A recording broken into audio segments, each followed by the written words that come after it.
Fala galera que já é inscrita no Pautas e Táticas ou você que vai se inscrever assim que o vídeo acabar.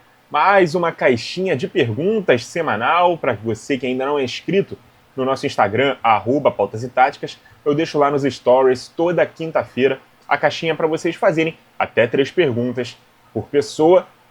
Na sexta-feira eu gravo o vídeo, se eu não postar na própria sexta, o vídeo já sai na próxima segunda-feira, beleza? Então, vamos sem mais enrolação, direto ao ponto. Vamos responder as perguntas que vocês deixaram pra gente aqui na caixinha. Renato Adorno, o que acha que o time do Galo precisa para essa temporada? Cara, eu acho que precisa de estabilidade, especialmente do seu treinador, né? Não dá pra ficar trocando de treinador a todo momento, a cada má fase, a cada sequência ruim de resultados. E no caso do Cuca, que é o técnico escolhido pelo Atlético, ele também precisa querer sequenciar um trabalho. A gente vê que o Cuca, nos últimos anos, no primeiro momento ali que o time começa a balançar, antes de se especular que ele pode ser demitido e tal, ele já pega e larga, fala que tem problemas familiares, que não tá com cabeça para resolver. Ele tem que parar com isso. Ele tem que sequenciar um trabalho do começo até o final, até onde o clube acha que deve permanecer com o trabalho dele, e o clube também tem que ter essa boa vontade de querer dar a estabilidade para o seu técnico fazer um trabalho a longo prazo. Em relação ao time, cara, toda perda importante tem que ser reposta. O Atlético acabou de perder o Paulinho. Fala-se no Júnior Santos, do Botafogo e tal. Eu espero que não aconteça, mas se vier, seria uma boa reposição, se for para lá no caso, e qualquer outra perda que venha a acontecer, por exemplo, o Scarpa está avisado aí no mercado, alguns clubes querem a contratação dele. Se perder o Scarpa, vai ter que ir atrás de outro. Enfim, tem que achar ali um 11 ideal, ter bons reservas e sequenciar esse trabalho. É disso que precisa o Atlético Mineiro. Mais uma aqui do Renato. Tem alguma expectativa para a campanha do Ceará na Série A? Cara, como eu falo, todo time que vem da Série B, na primeira temporada na Série A, tem como objetivo principal se manter. Fazer 45 pontos rápido, depois ver o que dá para alcançar, o que dá para ambicionar dentro do campeonato. Eu acho que nada muito maior do que isso para os 4 times que vieram da Série B nesse momento. E isso valeria para quaisquer times. Não é porque é o Ceará, não é porque não tem nenhum dos gigantes, aliás até tem, né, o Santos. Tinha esquecido do Santos. O Santos também subirá com esse mesmo objetivo, fazer 45 e depois ver o que dá para disputar no campeonato. Mas a primeira briga desses times é brigar para não ser rebaixado novamente. A terceira aqui do Renato, extra futebol, né? Qual a melhor praia do Rio de Janeiro? Não tenho mais ideia de perguntas. Cara, eu não sou a melhor pessoa para te responder isso, porque eu não sou nada fã de calor. E, sem sacanagem, eu não vou à praia há 3 anos. Eu acho que há 3 anos. A última vez que eu fui à praia foi em 2021. Ou início de 22, por aí. Não gosto muito de calor e tal. E, pô, ninguém muito vai à praia à noite. Meu negócio na praia é jogar um futebolzinho, né, um beach soccer, tomar uma cerveja e mar. Então, não gosto de areia, não gosto de muvuca. Então eu tô evitando praia nesse momento. E assim, eu não sou a melhor pessoa então para te responder essa pergunta, mas assim, as praias que eu mais frequentei na minha vida, quando eu era moleque eu ia muito, são Copacabana, Ipanema, Leblon, Recreio, Barra. As de Niterói, né, porque eu tenho família em Niterói, então tem a praia de Caraí, a praia de Piratininga. Tem também lá as praias da região dos lagos, que eu não frequento tanto, aliás, quase nunca, né, que Cabo Frio, enfim. Pra mim, praia é tudo igual, cara. Então, eu não sou a melhor pessoa pra te responder essa pergunta. Galera do Rio de Janeiro aí, que puder responder o amigo, qual é a melhor praia, na sua opinião, aqui do Rio? Vocês podem dar essa moral aí pra ele. Valeu, Renato, pelas suas 3 perguntas. Vamos ao Paulo Robb. O que achou da estreia do Super Cruzeiro? Cara, eu não vi. Acho que não dá pra chamar de estreia também, né? Porque é um jogo de pré-temporada, aquele jogo de preparação, né? Contra São Paulo, foi 1-1. Eu vi o resultado e vi a escalação. Me surpreendi que o Eduardo estava entre os titulares, né? Eduardo, Matheus Pereira, Dudu e Gabigol. Eles começaram todos juntos. Eu não sei como o time se comportou taticamente, se foi no 4-4-2, se foi no 4-2-2-2, se foi no 4-3-1-2, se foi no 4-2-3-1, com talvez alguém que normalmente não faria uma função aberta e fez, enfim. Não sei qual foi a distribuição tática, não assisti o jogo. E assim, cara, eu acho que temos que minimizar, né, esses jogos de pré-temporada, até a maioria dos jogos de campeonato estadual, porque são jogos de preparação. Acho que a estreia do Super Cruzeiro mesmo vai ser num clássico pra valer do Campeonato Mineiro, né, porque os clássicos são diferentes nos estaduais, e nas participações nas competições que realmente importam, né, Copa do Brasil, no caso do Cruzeiro a Sul-Americana, e o Campeonato Brasileiro, que esse ano vai começar em março, né, vai começar mais cedo. Aí a gente vai ter uma noção de como esse Super Cruzeiro aí da temporada vai se comportar, beleza? Mais uma, do Paulo Robb. O que você faria com esse Botafogo depenado? Acha que o time está começando do zero de novo? Não, cara, olha só, eu não acho que o Botafogo está depenado, não. Se a gente for olhar as saídas, a maioria delas são de jogadores reservas e que estavam em fim de contrato. O clube escolheu não renovar. Vamos lá. Gatito, já estava em fim de contrato. O Botafogo até tentou renovar com ele, mas ele optou por voltar pro Cerro Porteño. Mas é reserva. Marçal era o terceiro reserva. Hugo era o quarto reserva. Tietê estava na reserva. Eduardo e Romero, 2 reservas. O Almada era titular, mas já estava previsto em contrato que ele iria sair. O Luiz Henrique já manifestou a vontade dele de sair, era titular, obviamente, mas se não vier a proposta que o Botafogo está pedindo, não vai vender nesse primeiro momento. Ele já disse que ele quer sair, não está treinando com o grupo nesse momento e tal. Mas se não vier, aí a proposta salarial, que acho que o Lyon tem um problema além de financeiro, de ter que fazer dinheiro, não poder fazer esse investimento alto, eles ainda têm um bloqueio no número de estrangeiros, né? Então, já chegou o Almada lá, saiu o Adrielson, mas tem outros estrangeiros, não sei se vai sair mais alguém para abrir vaga para o Luiz Henrique. Eu acredito que não. Então, acho que o Luiz Henrique ele pode até sair nesse momento, mas aí vai chegar alguém para o lugar. Saindo o Luiz Henrique, até o momento tem o Júnior Santos para a reposição ali dele. Se sair o Júnior Santos, vai se criar um problema. E o Tiquinho está envolvido ali na negociação do Jair, né, zagueiro do Santos, mas é outro que também é reserva. Então, assim, de 11 titulares, a gente está falando de 2 potenciais perdas e 2 potenciais perdas que a gente já sabia que iriam sair. O Gregory também está especulado ali no Al Rayyan, mas o clube já manifestou a ideia de que não pretende mais fazer outras grandes vendas até o Super Mundial, para manter um time forte e também vendo aí essa dificuldade que está tendo no mercado de se reforçar nessa janela de janeiro.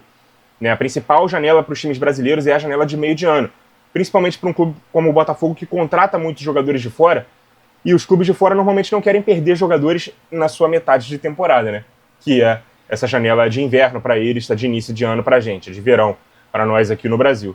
Então eu não vejo o Botafogo depenado, nem desesperado, nem nada disso não, cara. Acho que tem que segurar realmente a maior parte dos jogadores. Não dá para vender o Luiz Henrique agora? Segura ele até a janela do meio do ano, segura Savarino, segura Igor Jesus, segura Gregory, segura.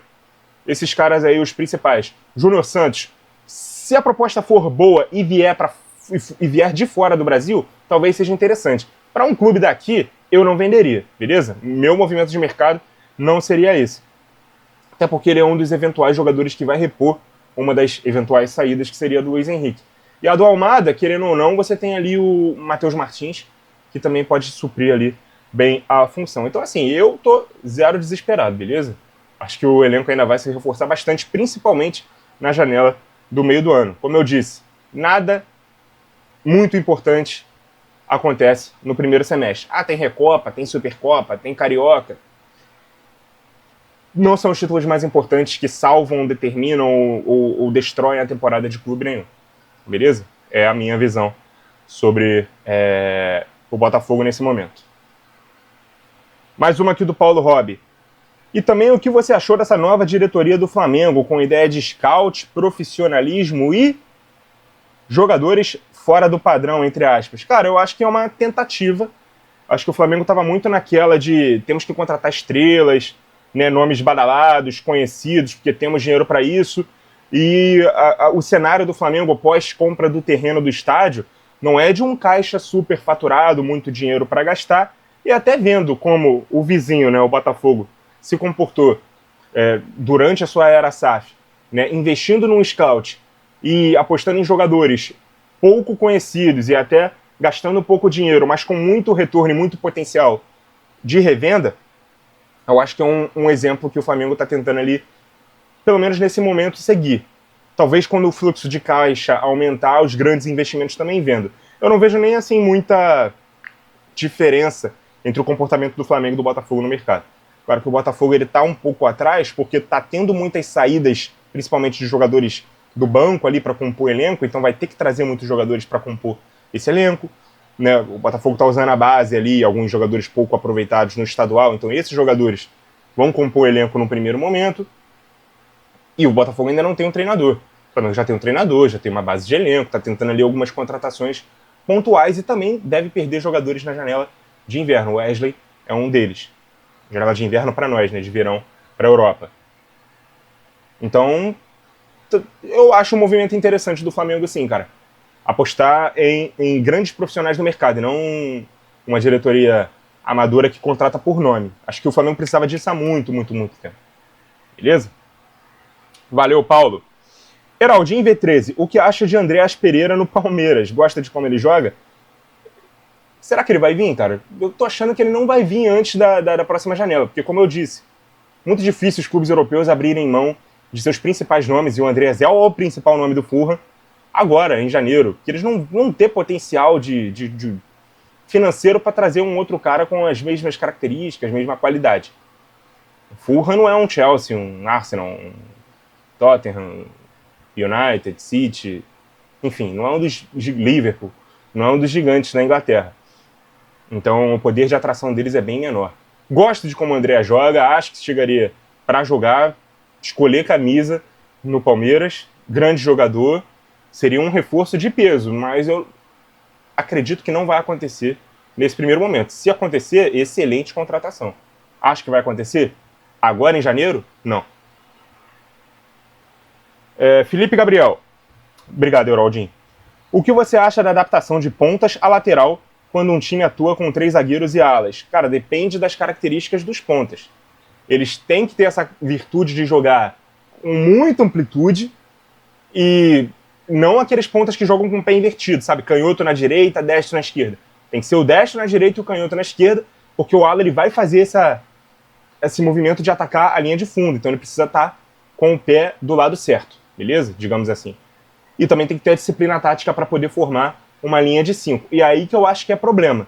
Uma coisa é o atacante, o ponta, ajudar um lateral, né, nessa recomposição e eventualmente baixar até a primeira linha. Outra, ele ter essa obrigação de compor a primeira linha, não sendo ele lateral, tendo que ter nas costas dele necessariamente um zagueiro. Então é bem diferente. Eu acho muito circunstancial. Alguns conseguem desempenhar a função, outros não. E a maioria não, beleza? Valeu, Felipe. Araújo Juliano 12. Gostaria de ver Manuel Pellegrini treinar no Brasil? Em clube? Sim. Na seleção? Não. Inclusive, se quiser vir para o Botafogo, pode vir, Pellegrini.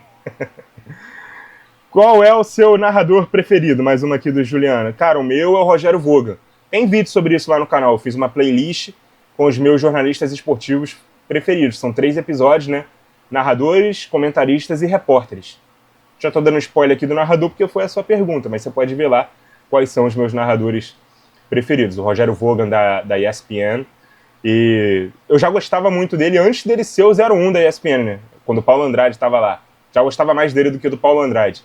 E, pô, ele narrou... Eu assisti na ESPN a final da Libertadores e ele narrou aquele jogo, então ele ficou melhor ainda no meu conceito. Até por ele ser o narrador da Bundesliga por muito tempo, né, lá na ESPN, ele foi durante muito tempo, eu criei esse apreço e essa admiração por ele, porque praticamente todo jogo do Bayern era ele que narrava, né? Lewandowski! Pô, era muito pica. Sempre gostei do Vogan, ele é o meu narrador preferido. E mais uma aqui do Juliano. A melhor posição para o Neymar hoje seria de 9? Não, de jeito nenhum. De jeito nenhum. Segundo atacante ou 10. Ele pode jogar de 9, mas meio que fazendo a função de 10. Por exemplo, num 4-3-1-2 ou num 3-5-2, que ele seja esse homem mais avançado sem bola, e aí esses 2 atacantes jogam mais abertos, e aí ele fica como um cara mais avançado, mas com bola ele recua para ser o 10 e os 2 atacantes se tornam uma dupla de ataque. Deu para entender? Aí ele pode ser o 9, mas seria mais um falso 9, né? Porque o 9 que faz a função de 10. Ele parte da posição de 9, sem bola ele fica sem marcar, mas com bola ele vai ser o 10 e os pontas se transformam em atacante para os laterais ocuparem os lados. É muito especificamente ele poder fazer essa função de 9, mas não me agrada. Para mim ele tem que jogar ou como 10 por trás do 9, ou de segundo atacante ao lado do 9, beleza? Ponta não dá mais para ele, e 9 nem pensar. Imagina o Neymar jogando de costas pro gol. Valeu, Juliano. André, Arnold e Davis são loucura do Real Madrid? Não vejo como podem jogar sem o time sofrer. Não acho loucura não, cara. Eu acho que são dois laterais muito ofensivos. Acho que funcionariam melhor como alas. O Davis, inclusive, ele tem origem na ponta e o Arnold meio que tá fazendo aquele movimento para ir para o meio campo, né? Para ser um lateral volante. Às vezes até começa os jogos como volante, mas eu não gosto muito não. Prefiro ele fazendo um movimento para dentro. Mas é um lateral que sempre se destacou para ir para o fundo. Mas essa função do lateral que sai da linha de 4 para ir para o fundo o tempo inteiro, ela tem prazo de validade. Porque quanto mais esses laterais... Eles são jovens, tá? Mas quanto mais eles vão envelhecendo, menos pique para poder fazer esse vai e volta o tempo inteiro, eles vão ter. Tem que ter um sistema de cobertura muito grande para eles poderem fazer esse movimento. São dois laterais que atacam muito bem ao mesmo tempo, né? Então, assim, ou o Real Madrid consegue dominar o campo de adversário, ter uma zaga ali bem positiva, bem veloz, para poder ter esses dois laterais ao mesmo tempo, né, a partir da próxima temporada. Ou um dos dois não vai conseguir jogar. Ou joga no 3, com 3 zagueiros e alas, enfim. Mas eu não acho loucura não, tá? Até porque os dois viriam de graça, né? Os dois estão em final de contrato. Então o Real Madrid tem esse poder de atração, né? Ele sabe que ele, Real, é o sonho de qualquer jogador, especialmente europeu. No caso do Arnold, não no caso do Davis. Mas o Davis já manifestou a vontade dele de ir pro Real Madrid muitas vezes. Então o que ele faz? Em vez de fazer propostas astronômicas para os times para contratar, ele aguarda, espera o contrato dos caras acabarem, os caras não renovam porque querem ir para o Real Madrid, pegam de graça, só pagam luvas e salários e conseguem fazer contratos de longo prazo sem gastar muita grana. Eu acho uma excelente estratégia que não é todo mundo que pode fazer, né? Você precisa ser o Real Madrid para fazer isso. Então não acho loucura não, tá? E eu faria esse movimento. Pô, se eu puder ter Arnold e Davis no meu time, claro que eu quero. Mas eu tenho que montar um time que faça os dois renderem o melhor que eles podem, beleza? Mais uma aqui do André. Se você jogasse no campo, em que posição acha que te escalariam e por quê? Pô, que me escalariam eu não sei, mas eu gosto de jogar na zaga, cara. Por quê? Porque eu jogo de frente pro gol, eu consigo ver melhor o campo, eu consigo orientar melhor meu time e eu julgo que minhas melhores virtudes são de alguém que constrói o jogo de trás para frente.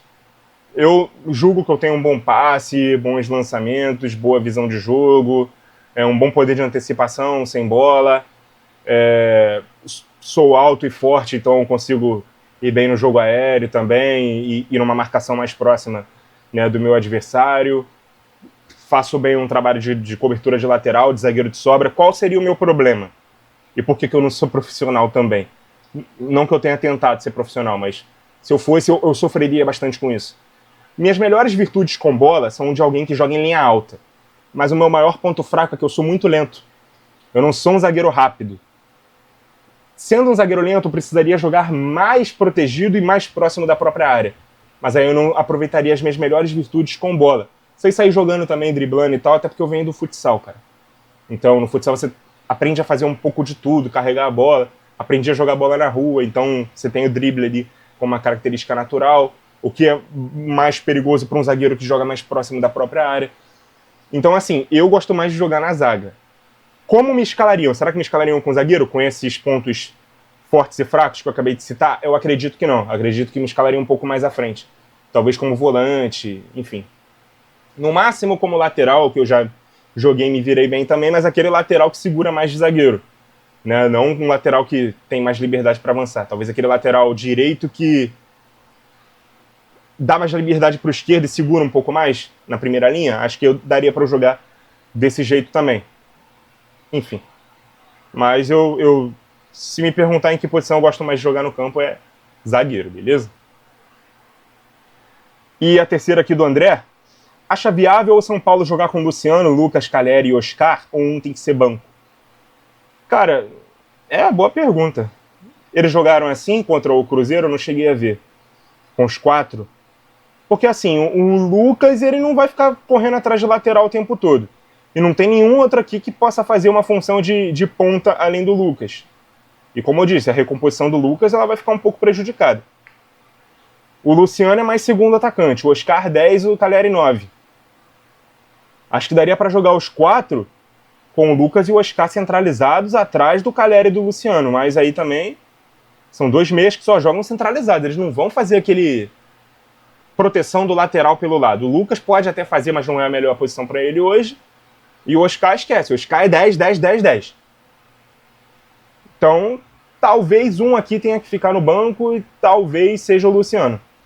Acho que é mais plausível pensar num time com o Lucas e o Oscar por trás do Calleri, o Luciano no banco. E o Luciano estava naquele vai, não vai também, né? Quando ele foi perguntado no final do ano se iria permanecer, ele falou que não sabia, desconversou, enfim. Eu vou deixar esse problema aí pro Zubeldia. Mas a priori eu bato o olho assim e falo, eu acho que o Luciano vai sobrar. Principalmente pela falta de características de todos os outros de fazer um papel de recomposição maior. Claro que quando a gente escala um time, principalmente pensando nos atacantes, a gente tem que pensar no que eles podem nos dar no ataque. Mas o time não é só ataque. O time também é defesa, sem bola. Esse time vai pressionar sempre no ataque ali, e esses caras vão ter a disciplina de serem intensos, ou será que a maioria deles vai botar a mão na cintura no sem bola? É difícil, cara. Eu acho impossível hoje você defender com 7. Então, defender com 7 significa que 3 ficam sem marcar. Se você tem 4 caras que não marcam, você defende com 6. Para mim, você tem que defender no mínimo com 8, atrás da linha da bola. Ou 2 linhas de 4, ou uma linha de 5 e uma de 3. Enfim. Tem que defender com no mínimo 8. Mas, vamos ver como é que São Paulo vai jogar. Num primeiro momento eu bato o olho e falo que não dá pelas características desses 4, tá? Se tivesse aqui 2 caras que pudessem fazer ponta, seria possível. O Lucas pode, mas o correr para trás dele hoje já não é o mesmo de antes. Então, eu acho que não é viável.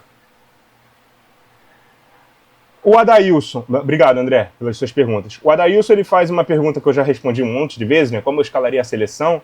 No caso aqui ele fala com Neymar e Vini Júnior potencializados. Tem até vídeo sobre isso no canal, mais de um, inclusive. Valeu, Adailson. Mas eu respondi o Adailson também no privado, caso ele não tenha visto os vídeos que eu falei, eu respondi essa pergunta para ele no privado, beleza?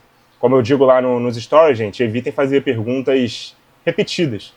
Para não ficar repetitivo o vídeo grandão eu respondendo perguntas que eu já respondi em outros episódios. Até recomendo a vocês assistirem as outras caixinhas, né, das outras semanas, para vocês verem quais perguntas já foram feitas aqui no canal. Mas obrigado pela participação, Adailson. Stephanie Gabriele, quem é maior e melhor para você, Ronaldinho ou Zidane? Então, Stephanie, maior é o Zidane, tá? Sem muita dúvida.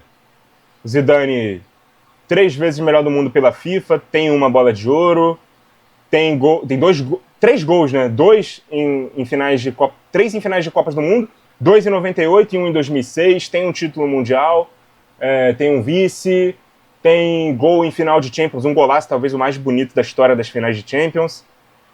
Cara, então o Zidane é maior do que o Ronaldinho. O melhor é questão de gosto, tá?